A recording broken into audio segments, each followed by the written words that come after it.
It's definitely, I guess, a lot of the focus here in Warsaw has been on Typhoon Haiyan in the Philippines and the terrible aftermath of that. What lessons can be learned in terms of your role as an education specialist with UNICEF, and what do you think you guys are going to be taking from this in your programs rolling out forwards?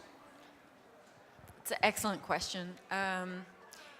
Really, this event is extraordinary. It's an extraordinary natural disaster, and with links to climate change.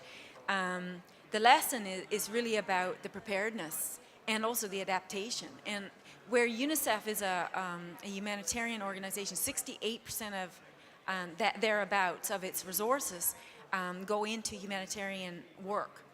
UNICEF started as the emergency fund for children after the war.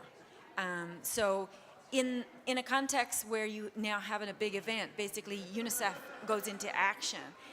In terms of the programs, right away, I'm with the education, I work with the education section now, and the work that's going to happen is basically we're going to look at the education system. Basically the system is going to be impacted.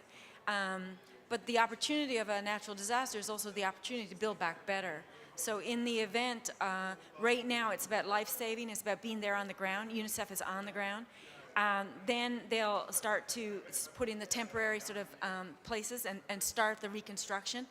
And then in terms of the reconstruction, the education system becomes the focus for building back better. That means more resilient buildings, more context-appropriate buildings.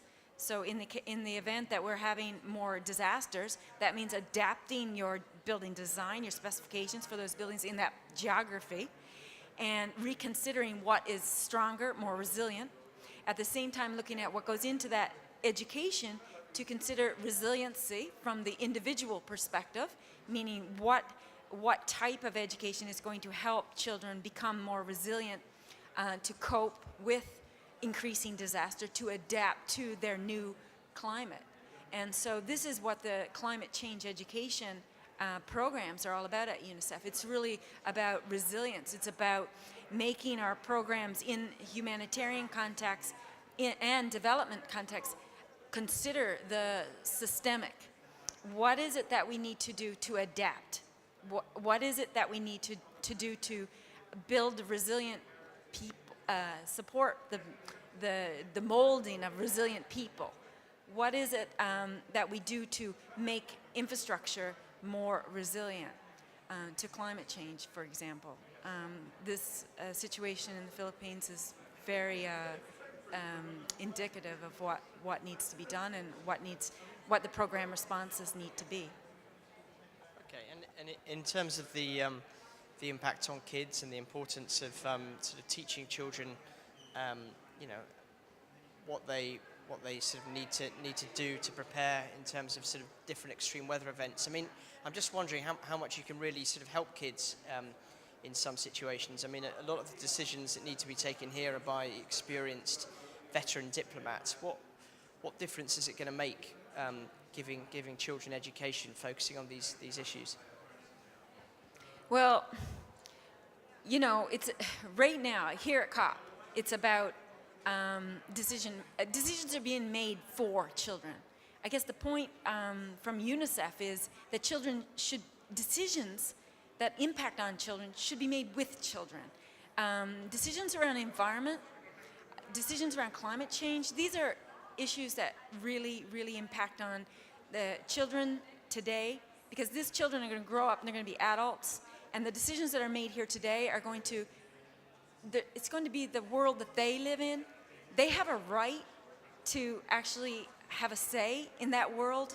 And so I think partnering with youth on those issues today so that youth can have a say, have a voice, this is really what UNICEF's mandate right now in this area is about. Not only are we partnering with them to provide emergency response and to support them in terms of services delivery, UNICEF is there to partner with youth to give them support in having their voice heard around issues that impact on them and their rights. Children have a right to be empowered with knowledge around environment, but also to engage. And from this point forward, and I feel bad. I feel bad. I feel that we haven't done enough. I feel that we're here and there's not enough youth here. I feel that the youth that are here, in many ways it's token.